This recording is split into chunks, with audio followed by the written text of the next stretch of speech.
Hi, it's me, Ingrid INFP, and I'm going to be talking about a certain post that I found on Tumblr that I ever blogged to my mental health Tumblr, because I have one. I made this video, and then right when I was about to put it together and edit it, I saw that the original poster had replied to my questions. So yeah, I had to start over. This is a post that is talking about diagnoses and about, it's kind of anti-psychiatry, but it's really what they call psychiatry-critical, rather. Because there is anti-psychiatry that is positive and anti-psychiatry that is actually kind of reductionist and regressive in a way. So I have a tag on that mental health Tumblr that is called anti-psychiatry, but it's not really that. It's rather like criticizing the psychiatric system as we have today, but not like wanting to erase the whole psychiatry system, because I don't want to return to like the 1930s or whatever, so the post is by Transcyberism on Tumblr. And it says, daily reminder that diagnoses are clinical tools, not ontological categories. Correct. And I also thought that this post was important because I talk about MBTI on this channel, and like what differentiates autism and psychiatry from psychology, from psychology tests to personality tests, that kind of thing. And then Transcyberism says, patient presents with ABC symptoms that are theorized to have XYZ cause is a diagnosis. Patient is fundamentally an XYZ haver is a horoscope. This is a quote. So basically, we shouldn't be saying somebody is fundamentally a borderline person, or fundamentally is, borderline, something like that. And that would be a horoscope.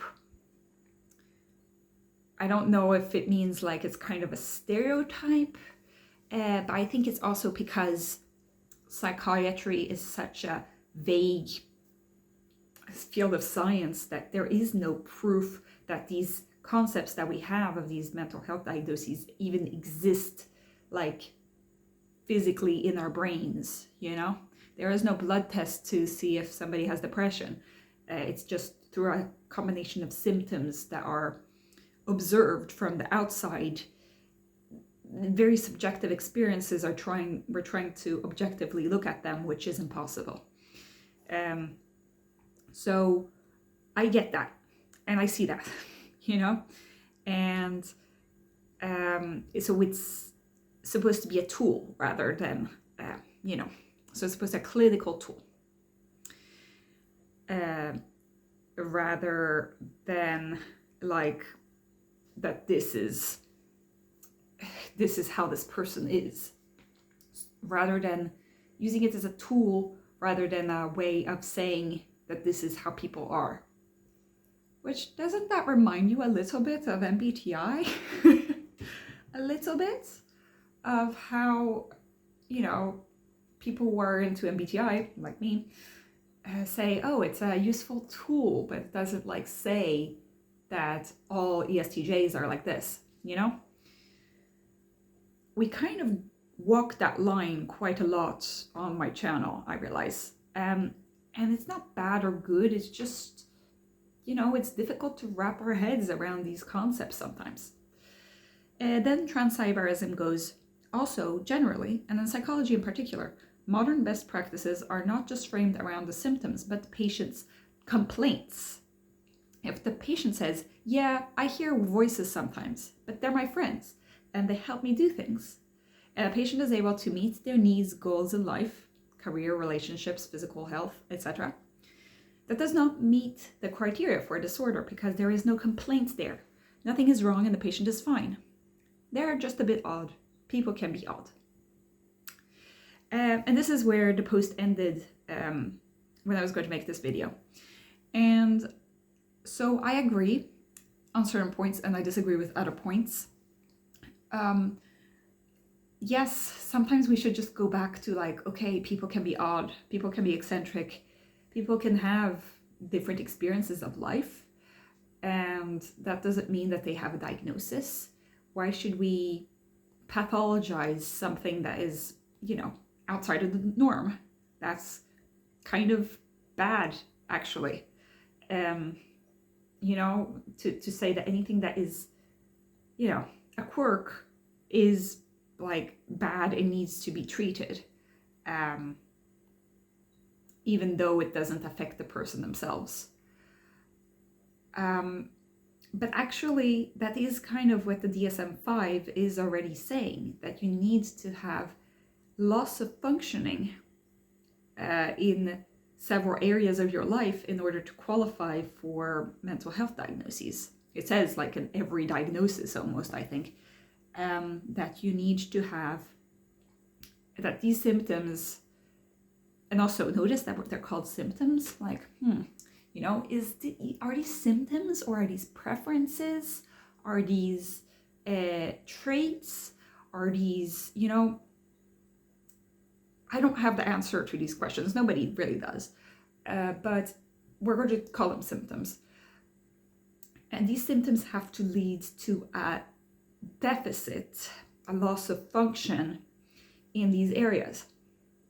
Now, at the moment, a lot of the autism community is, for good reason, kind of annoyed of the fact that, or even angry at the fact that the whole DSM and the whole psychiatry system and the whole world is based on, for example, autistic people having lack and deficits and everything being framed about autistic people being lesser, in a way, and that autism is a disorder rather than a difference. And every autistic people will think differently on this, but it seems like there are two camps. At the moment, the online autism camp is a lot more into we should see it as a difference, but that leads to difficulties in the social model of disability of this difference leads to difficulties in interacting with society at large. So there's that. But then, they're not wrong. These, calling it a deficit feels bad. But it's also the whole reason that you're getting a diagnosis is because it is leading to difficulties in your life. But then I have the example, for example, of my colleague's son, who I sent for an ADHD diagnosis because he was having trouble with studying to become a physiotherapist. That's what he wants to do.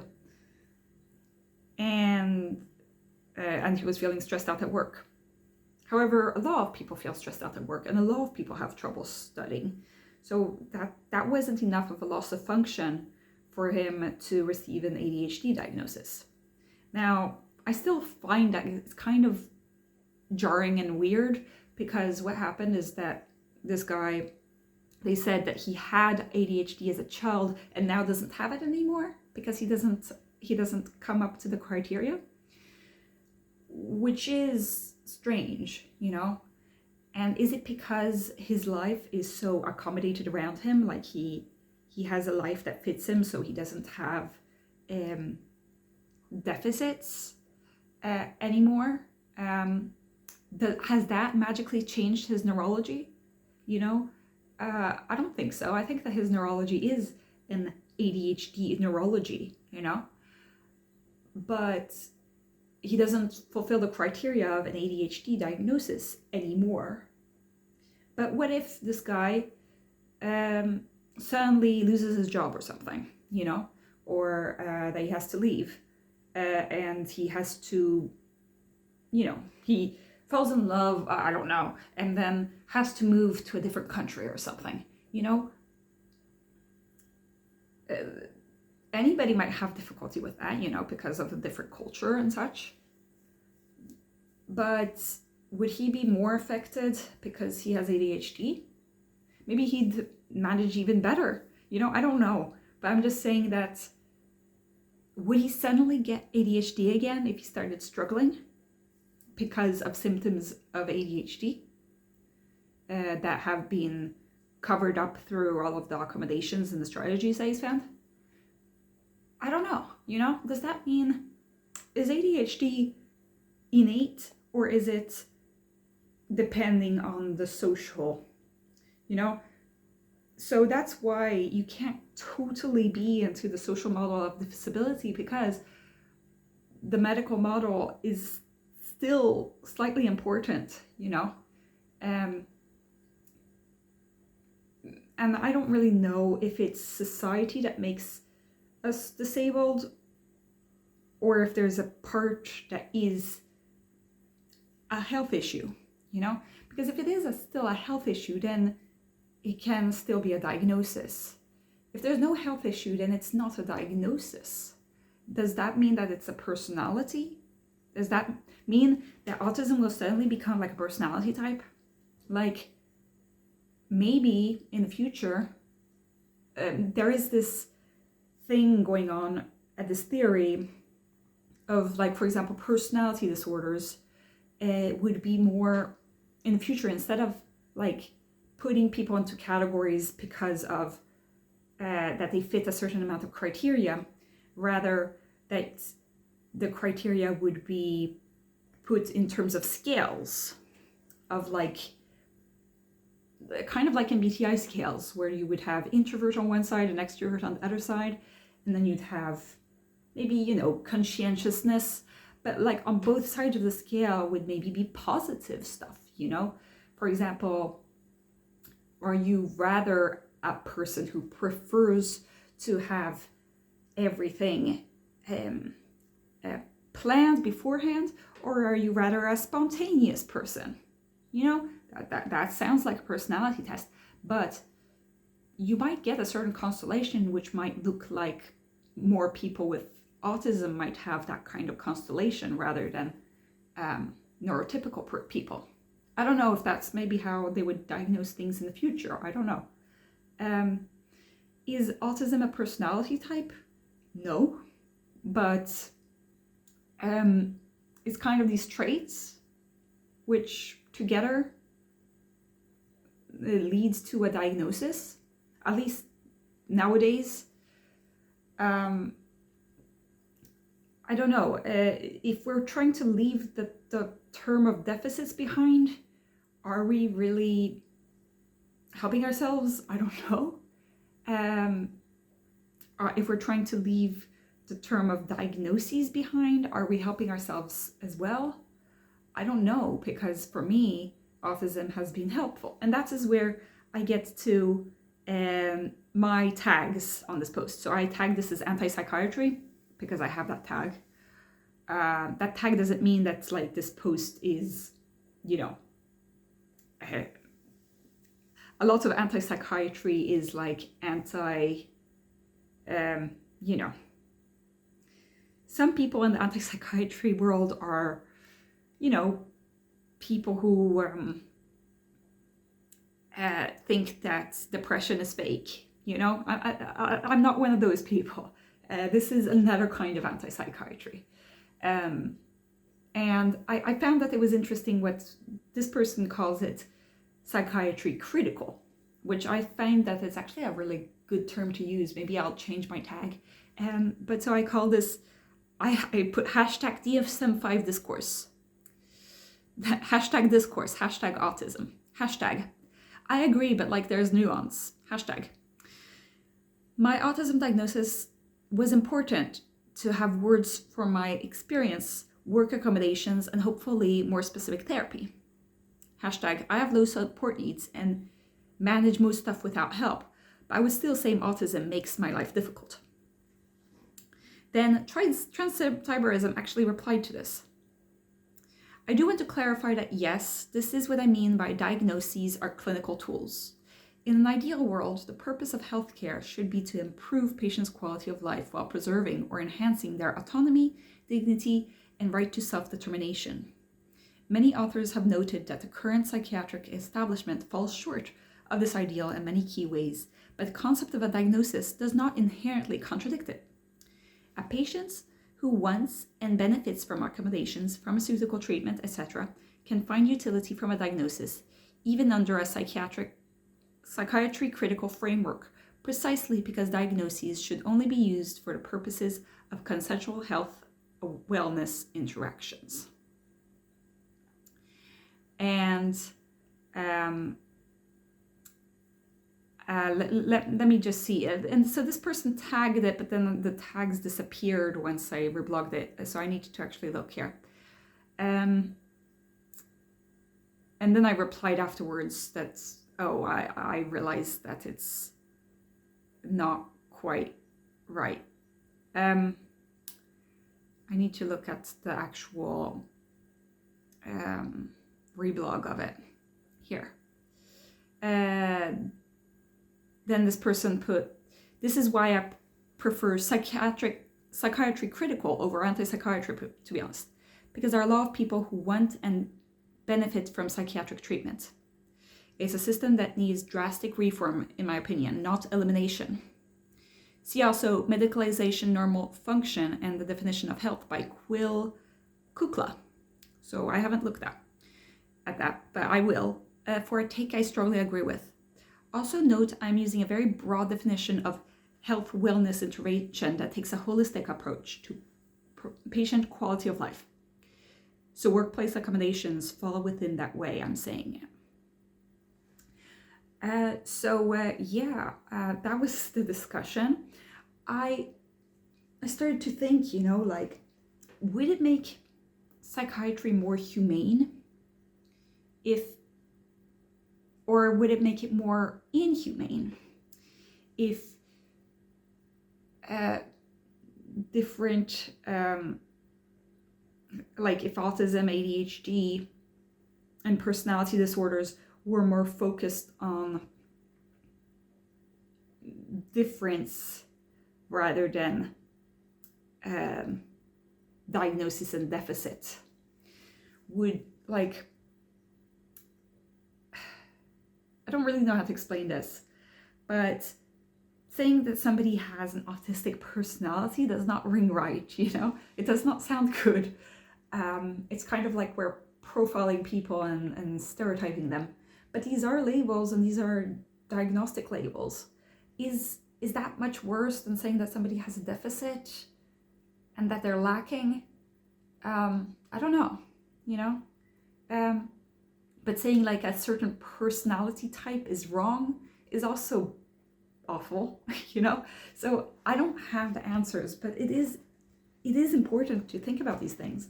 When if we're trying to revolutionize the field of mental health because it's not working well, I think that these are important facts to take into account. Now, is like the poster said, is the world capable right now of transforming the field of psychiatry? Not really. We're not at that point yet. Like, the healthcare system doesn't work, and mental health isn't well understood well enough, and our economic system and the whole society stuff is not working well, which leads to mental health issues and that kind of thing. So there are a lot of things that needs to be put into place, a lot of things that need to work in order for this ideal utopian idea of not having diagnoses work. because this idea of not having diagnoses is kind of like reverting back to the past when we didn't know anything, and people with depression called like women who were not acting according to the norms were just hysterical, so we don't want to revert to that.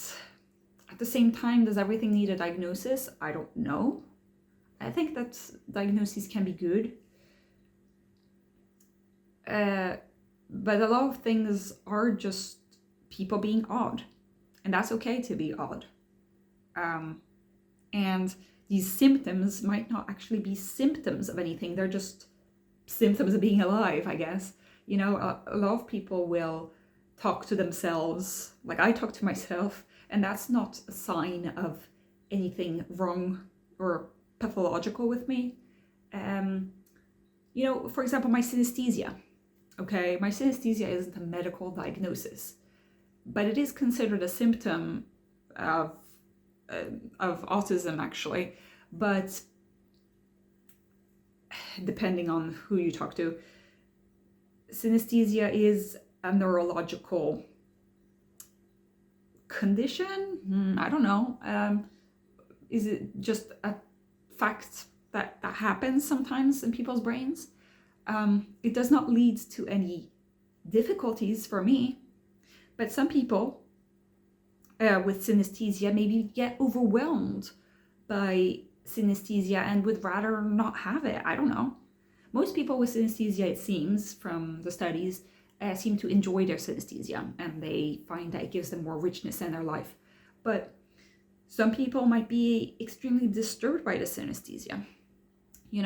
Imagine that you're like you have a synesthesia for a certain music or sounds, but that you have like bad associations to certain sounds or certain instruments, and then that it really affects you. And I'm thinking, for example, there was this woman, one of my patients actually, who got COVID, and her job was quality control of food. She had just become like a quality control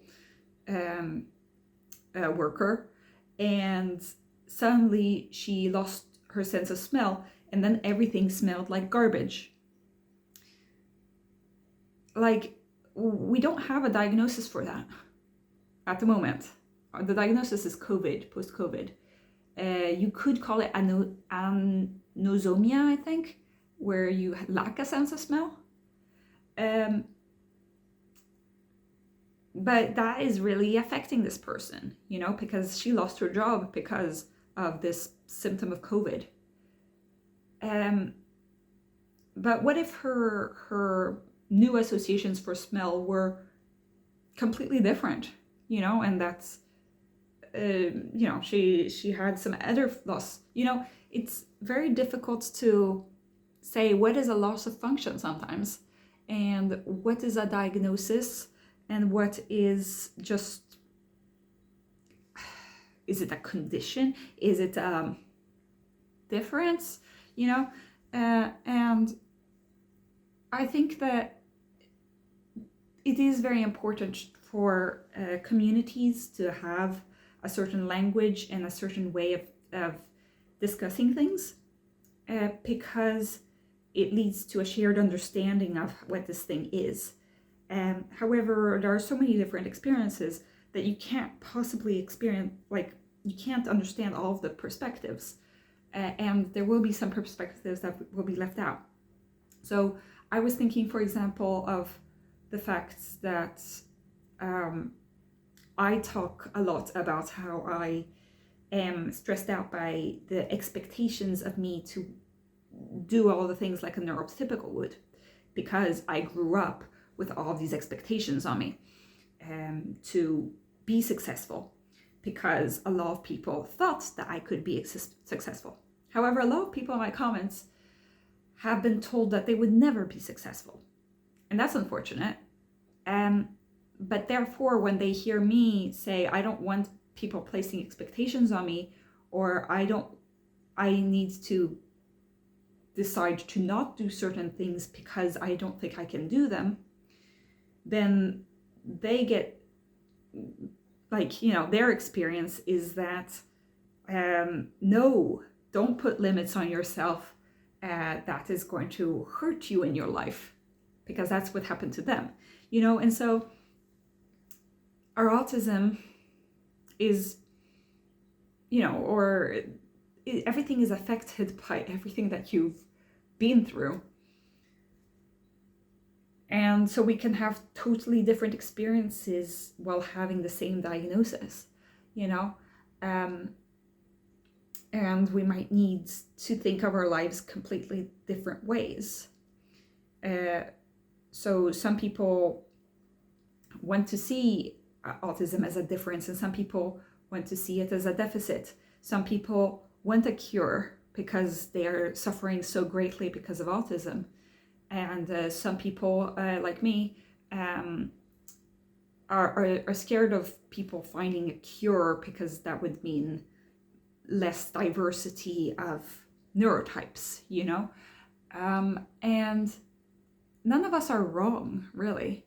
We're all, you know, we're all entitled to, like, our opinions, that they're valid, even though we might disagree, you know. But I think it's important to have these discussions, but to have them in the right forums, because sometimes people with the opposing opinion will barge in to a community that has a certain set of common ideas, and it might seem to the person who's barging in that, oh, they're not welcoming my ideas. And it's like, yes, but we need to take it in this forum. So here in this video, I'm inviting you to write what you think about psychiatry and such. I would prefer that you keep it to this video, and that you don't, you know, go and tell me, for example, that diagnoses are wrong in another video where I am specifically talking about my autism diagnosis, for example. You know, like, sometimes it's like you're at a dinner party, and then, like, somebody barges in and says, hey, does anyone want to try my new car or something? And it's like, maybe they would want to, but not right now, you know. It's, you know, it's kind of jarring, and I would rather, you know, when we open that discussion, we have that discussion, and then we stop that discussion, and then we go on to some other discussion, or maybe we just validate each other, and then we're happy, you know. Not everything needs to be a discussion, but this is a discussion. I'm not sure that I'm right or wrong, but I am, you know, quite adamant that people respect my own experience, and, you know, respect other people's experience. But I think that this post kind of made me think about all these different perspectives, like, you know, like, I understand why some people would think this way or another way, or maybe not know, like, I don't know. Certain things can be true at the same time without contradicting each other. This is something that I've said many times on my channel. I might seem quite, you know, stubborn and opinionated, and sometimes I might seem mean in the comments, you know, because I'll kind of hit hard on a certain person, and my meaning is not to, you know, double down on a person, but sometimes people write things as if, like, this is the truth, and completely disregarding my video, and I do not tolerate that, you know. And it's hard. This isn't really an easy place to have this kind of discourse, obviously. So yeah, just be nice to each other, respect each other in the comments, but I'd be interested to hear what you guys have to say about this. So that's all. Bye.